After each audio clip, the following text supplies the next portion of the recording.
The forest had always been a place people whispered about but rarely entered. Locals spoke of twisted trails where sunlight barely touched the ground and the wind carried voices that weren't quite human. At the very heart of this tangled wilderness, hidden beneath the heavy canopy of oaks and maples, a girl lived whose very existence seemed impossible. Her eyes were pale, unnervingly alert, reflecting a mind far older than her fragile frame, and yet there was something raw, almost unnatural in the way she moved, as if she belonged simultaneously to the world and entirely outside it. The few who had glimpsed her spoke in hushed tones, their words hesitant, fear sharpening each syllable. She was said to be born from a sister and father, a secret kept from the eyes of the world, a legacy of whispers, shame, and things better left buried. No one knew her name, no one truly knew her story, and the deeper one ventured into the woods, the more the boundary between reality and nightmare seemed to fray. Those who dared approach reported a feeling of being watched, as though the forest itself recognized the unnatural, and yet it held its silence. Somewhere within the shadows, the girl waited, both fragile and formidable, her existence a riddle the world was never meant to solve. The story of the girl's origins begins in the most secluded corners of rural America, where the forest stretches endlessly, dense and unwelcoming to outsiders. Here, in a cabin hidden beneath layers of moss and tangled branches, a secret was carefully nurtured, a secret that defied understanding and bred unease in anyone who stumbled close enough to sense it. The girl's existence was the result of a union so forbidden, so profoundly unnatural, that it could only survive in isolation, away from the eyes of the world and the judgment of society. Her very conception was whispered about among the few who knew the truth, a rumor that carried with it the weight of shame and horror. These whispers spoke of a father and his sister, bound by twisted circumstance and blood, whose actions created a life that was meant to remain hidden forever. No one in the surrounding towns spoke openly of her. Those who caught glimpses of her family often claimed to feel a chill in the air, an instinctive knowledge that something was deeply wrong. The forest became both protector and prison, its thick canopy shielding the girl from scrutiny while its isolation forced her into a life that few could comprehend. It was a world where human laws and morality had no bearing, where the rhythms of nature alone dictated existence, and where a child could grow without the normal markers of childhood, untouched by education, community, or companionship beyond her immediate, clandestine family. Even the land seemed complicit in hiding her, twisting trails and dense underbrush ensuring that accidental discovery remained nearly impossible. Those rare encounters that did occur were fleeting glimpses of movement behind the trees, a pale face staring from a shadowed window, the sound of a small voice whispering through the walls, but each sighting carried a weight of unease that lingered long after the observer had left. The girl's birth was not merely an event, it was the inception of a story written in secrecy and silence, a story intertwined with the moral and biological anomalies that only the most hidden human lives could produce. As she grew, the shadow of her origins followed her like a spectral presence, shaping her identity in ways she could not yet comprehend. It was the forest that became her first teacher, the darkness that molded her senses, and the hidden life that insulated her from a world that would have rejected or destroyed her. Her very existence was a puzzle, a living testament to a truth too strange for ordinary understanding, a mystery that demanded patience and fear in equal measure, and one that would only reveal its full depth to those daring or foolish enough to seek the forbidden knowledge buried deep within the woods. The girl's lineage was a secret so dark that even the closest neighbors sensed its weight without ever fully knowing the details. Her family, isolated and insular, moved through the world with a careful, almost unnatural discretion, leaving behind only whispers of their existence. The truth of her birth was a shock to anyone who learned it. She was the product of a father and his own sister, a union that defied not only morality but the very laws of nature. In the cabin hidden deep within the forest, this secret was both a burden and a carefully guarded treasure, passed down through hushed conversations and strict, unspoken rules. The girl herself was born into this shadow, her first cries unheard by the world beyond the trees, her life immediately framed by secrecy and fear. Those who tried to piece together her family's history spoke of generations twisted by inbreeding, of relatives who rarely left the forest, and of a lineage that seemed to replicate itself in patterns both eerie and unnatural. The genetic implications were profound, traits and mannerisms passed down in loops, faces and bodies reflecting the narrow lines of a family tree that rarely touched the outside world. Yet despite the horror and isolation, there was a strange resilience in her existence, a quiet intelligence and awareness that seemed to defy expectation. The family treated her as both fragile and extraordinary, sheltering her from anything that might expose the unnatural circumstances of her birth while at the same time reinforcing the boundaries that kept the world at bay. Outsiders occasionally stumbled upon hints of her presence, a shadow moving between the trees, a faint voice carried on the wind, but the family's vigilance ensured that no one could penetrate the heart of their secret. Over time, the girl became a living embodiment of the family's hidden legacy, a symbol of both shame and survival, and the very notion of her birth cast a long, oppressive shadow over the surrounding forest. It was a lineage marked not only by blood but by isolation, secrecy, and the relentless pressure of the environment that protected them. The deeper one looked, the more apparent it became that her existence was shaped as much by the forest and the family's secrecy as by the biology that brought her into being. Each day of her early life was framed by an invisible barrier, a protective shell of walls, trees, and silence, designed to hide the truth of her origin from the outside world.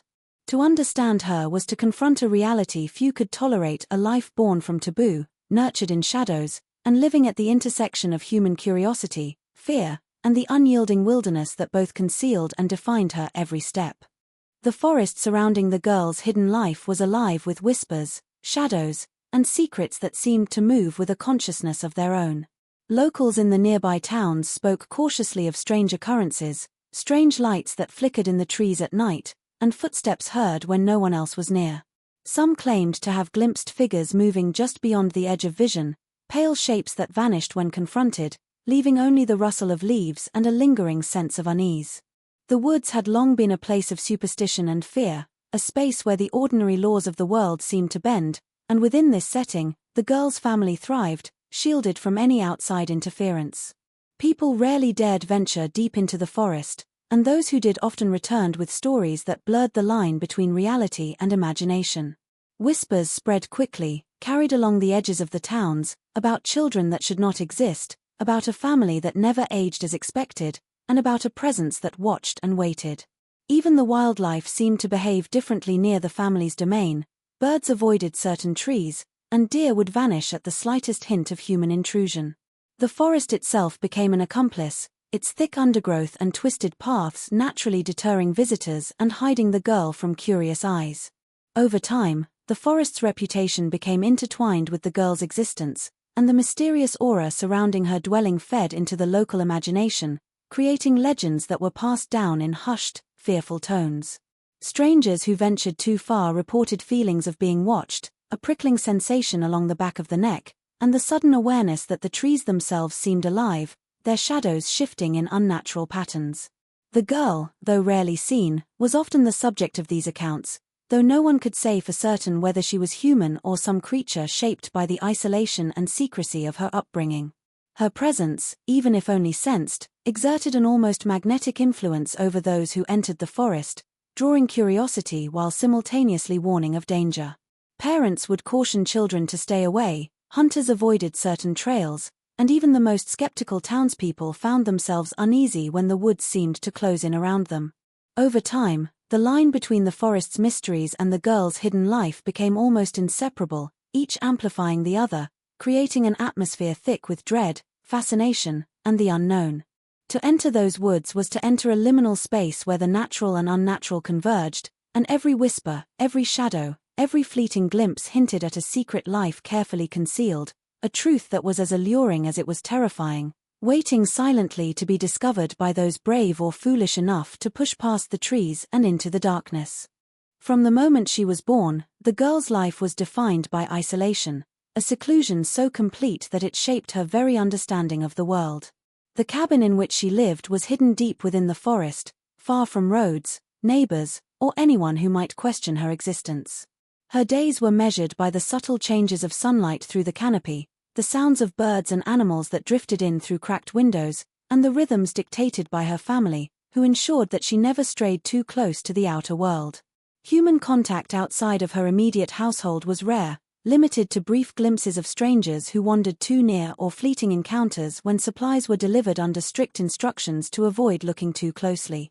Her earliest memories were of walls, of wooden floors and muted light, of voices that oscillated between tenderness and strict command, a duality that shaped both her mind and her instincts.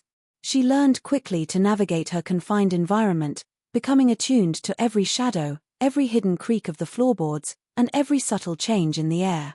The forest beyond the cabin became her playground and her teacher, each tree, stream, and hidden path providing lessons about survival, observation, and silence.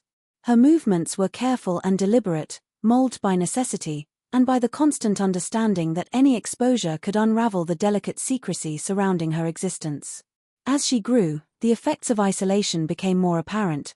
Her social skills were raw and unpolished, her interactions with others, when they occurred, carried an intensity and awkwardness that unsettled those who met her. Yet there was also an unusual acuity, a heightened awareness born from years of careful observation and minimal distraction, as if the solitude had honed her senses to a razor's edge.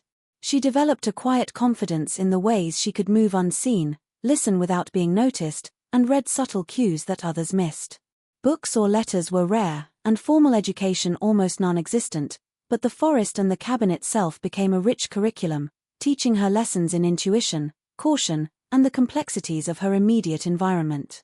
Even the emotional bonds she formed were filtered through the lens of secrecy. Her family's love was tempered by the ever-present need for concealment, instilling in her a sense of loyalty and fear intertwined, and an understanding that the world beyond the trees was both fascinating and dangerous. The girl's isolation was not merely physical but psychological, shaping her perception of self and others, creating a mind attuned to the rhythms of nature, the whispers of the forest, and the subtle cues that revealed the intentions of those around her, while simultaneously leaving her unprepared for the intrusion of a world she had been raised to avoid at all costs. As the girl grew, the effects of her unnatural lineage and secluded upbringing became impossible to ignore, manifesting in ways that unsettled anyone who saw her. Her physical appearance carried a peculiar symmetry, a resemblance to her family so precise that it was almost uncanny, and yet there were traits that seemed out of place, hints of anomalies that drew whispers and fear from the rare observers. Her features were delicate but sharp, her movements precise yet somehow alien in their fluidity, and there was an intensity in her gaze that suggested awareness far beyond her years. Mentally, she exhibited traits that were equally unusual, an extraordinary memory for details, a perceptive understanding of human behavior, and a quiet cunning that allowed her to navigate the forest and her confined world with a skill that bordered on instinctual genius. She was aware of the oddity of her own existence, though she lacked the language or context to fully comprehend the social or moral weight of her conception. Her body and mind reflected a tension between fragility and resilience. She could endure hardships that might overwhelm others, yet she was sensitive to emotional stimuli in ways that were heightened by her isolation. Even the sounds of the forest seemed to elicit reactions that suggested a deep, almost supernatural attunement to her surroundings, a knowledge of the unseen that made others uneasy. When outsiders glimpsed her, they described an otherworldly presence, a feeling that they were encountering something both human and not, as if the very air around her carried the weight of the unnatural legacy she embodied. Her family monitored her closely, aware that her abilities and peculiarities could draw unwanted attention if noticed by the wrong person. They treated her with a mixture of protectiveness and caution, knowing that she was both vulnerable and formidable, a living symbol of a secret that could unravel their lives if exposed. As she moved through the cabin and forest, there was a sense that every action was measured, deliberate, and intentional, a reflection of the years spent in close observation and learned survival. The combination of her genetic inheritance and her upbringing created a presence that could not be ignored, a tension between curiosity and fear that permeated the small circle of those who even knew of her existence. Her intelligence and alertness made her capable of noticing things that others overlooked, subtle shifts in expression, the faintest trace of sound, or changes in the wind that indicated approaching danger.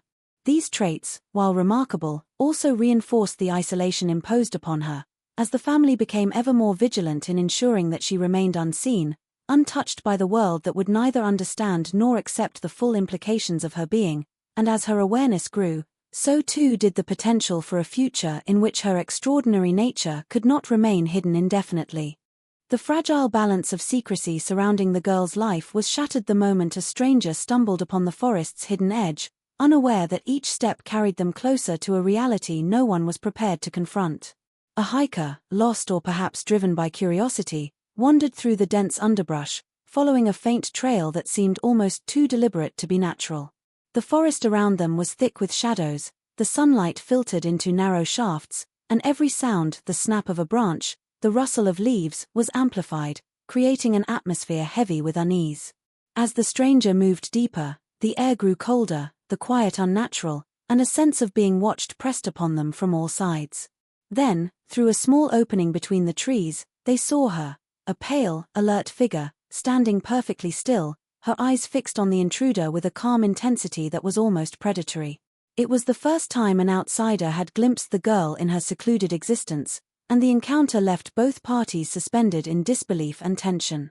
The stranger's presence sent ripples of anxiety through the family. Every precaution they had maintained for years was suddenly threatened by the intrusion of someone from the outside world.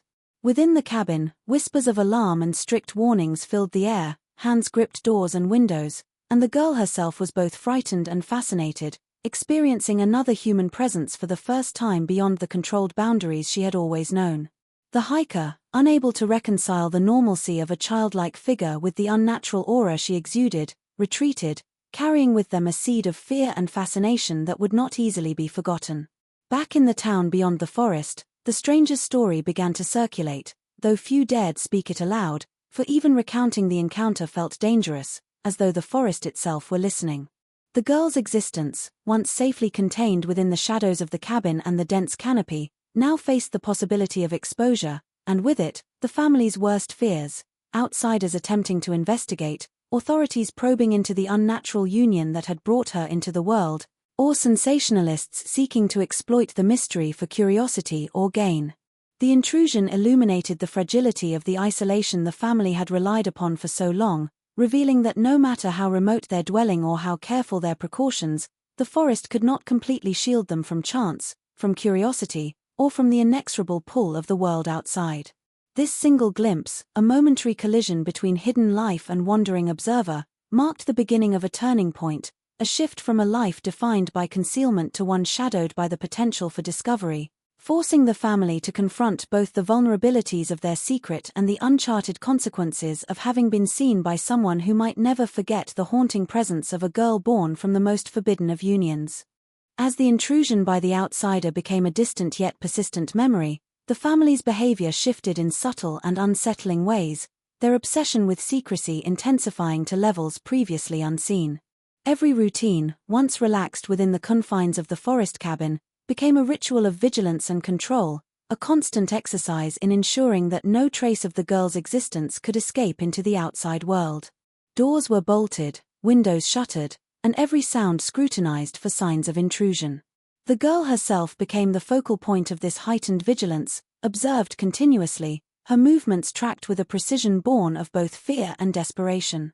The family's obsession was not merely protective, it was possessive, a recognition that she represented the fragile linchpin of their secret, the living embodiment of a lineage they could neither openly defend nor allow to be challenged.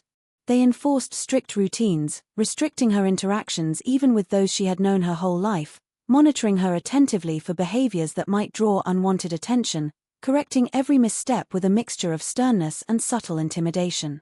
Meals, chores, and even moments of solitude were structured to ensure she remained under constant oversight, and any sign of curiosity about the world beyond the forest was immediately tempered with warnings, silences, or redirection. The psychological weight of this obsession was not lost on her. She began to internalize the fear and vigilance surrounding her, learning to move carefully, to speak sparingly, and to remain alert at all times. Even small gestures, looking out a window too long, wandering near the edges of the property, or responding too openly to a sound, were met with attention that reinforced the invisible boundaries constraining her life. Over time, the girl's awareness of her own captivity grew alongside her awareness of the family's determination to control every aspect of her existence.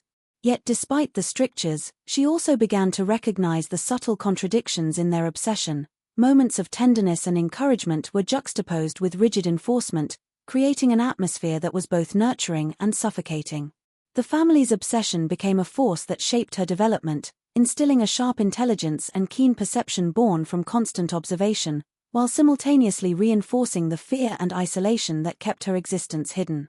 Outsiders remained an abstract threat, a source of fascination and dread, and every sound beyond the cabin walls, every shifting shadow in the forest, became a reminder of the fragility of their carefully constructed world. In this environment, the girl's identity, understanding of freedom, and perception of safety were all dictated by the intensity of the family's obsession, a controlling influence that permeated every interaction, every decision, and every thought, shaping her into someone who existed entirely within the strict boundaries of secrecy, yet always aware of the world pressing just beyond those boundaries. The fragile equilibrium of the girl's hidden world began to tremble as external pressures slowly crept closer, threatening to pierce the careful veil of secrecy her family had maintained for years. It started with subtle signs: a distant law enforcement officer patrolling the forest roads more frequently, curious hikers straying farther than usual, and the faint rumors that filtered down from the town about odd lights and strange movements in the woods. At first, these intrusions were easily dismissed, brushed off as coincidences or harmless accidents, but over time, their frequency and persistence began to unsettle the family. The possibility of discovery was no longer a distant fear, it was a looming reality that demanded constant attention. Scientific curiosity, too, began to gnaw at the edges of their isolation. Scholars or journalists with an interest in the obscure or the grotesque occasionally arrived, probing the boundaries of the forest, asking questions that seemed innocent on the surface but carried with them the potential to unravel years of careful concealment. The family responded with heightened vigilance, monitoring every path, every sound, every shadow, striving to anticipate and neutralize any threat before it could manifest. The girl, already attuned to the rhythms of her environment, began to sense the shifting tension, noticing the sharp glances exchanged between her parents, the whispered conversations that ceased abruptly when she approached, and the sudden silences that seemed to descend over the cabin like a storm cloud. Her world, once predictable in its patterns of isolation, now vibrated with uncertainty, and she began to understand, in instinctive ways, that forces beyond the forest were encroaching. The family's fear was tangible, manifesting in strict new rules, increased surveillance, and relentless control over her movements, yet it could not entirely erase the reality of the outside world pressing closer.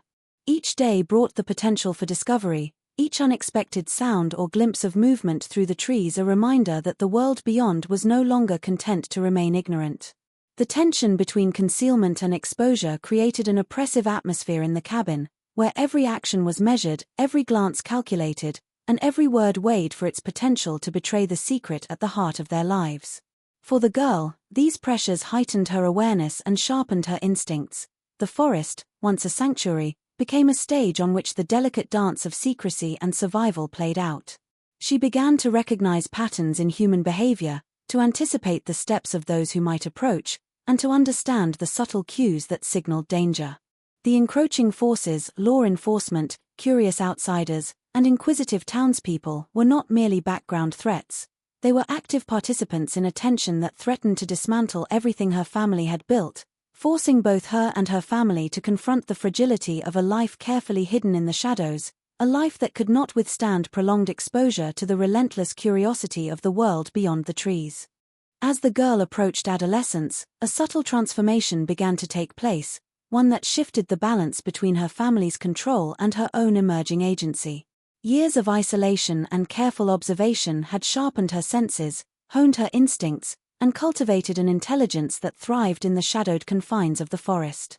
She began to move with greater purpose, exploring areas of the woods previously forbidden, lingering at windows to watch the outside world, and testing the boundaries of the cabin with a quiet determination that unsettled her family. What had once been obedience born of fear gradually became curiosity tempered by cautious confidence, a growing awareness of the life that existed beyond her parents' strict supervision. Her mind, already attuned to patterns and signals, now began to anticipate threats and opportunities with remarkable acuity, noticing subtleties in the behavior of her family, in the movement of animals, and in the sounds that carried across the forest floor. Small acts of independence, a choice of direction on a trail, a secret exploration of a hidden corner of the property, even a whispered question, were gestures of defiance and awakening, each one a reminder that the girl was not merely a passive product of isolation but a living, thinking individual capable of asserting her presence. Her family, though vigilant, began to notice the limits of their control, Their obsessive monitoring could no longer fully contain her curiosity, and moments of tension escalated as they attempted to reinforce boundaries that she increasingly challenged.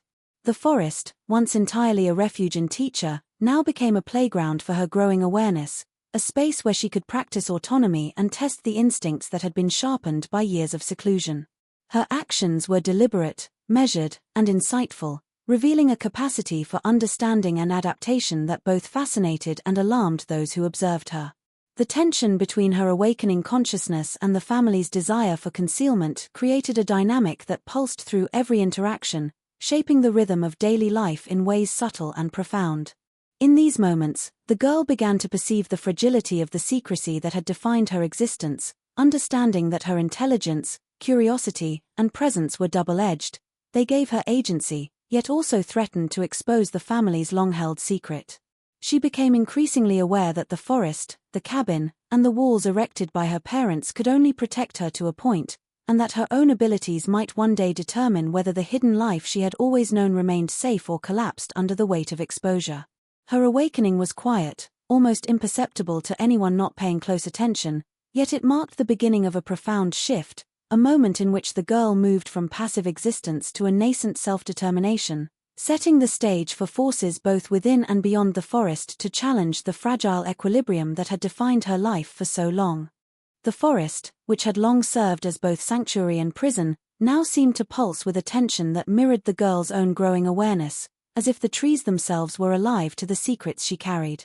The mystery of her existence, carefully concealed for years, hovered on the edge of revelation, and the slightest disturbance, the crunch of a footstep on a hidden trail, the flicker of light through the canopy, threatened to unravel the delicate balance her family had maintained.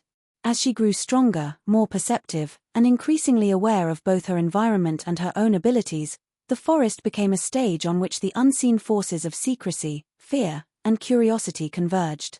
Every shadow took on significance, every sound became a potential signal, and every rustle of leaves seemed to carry messages meant only for her.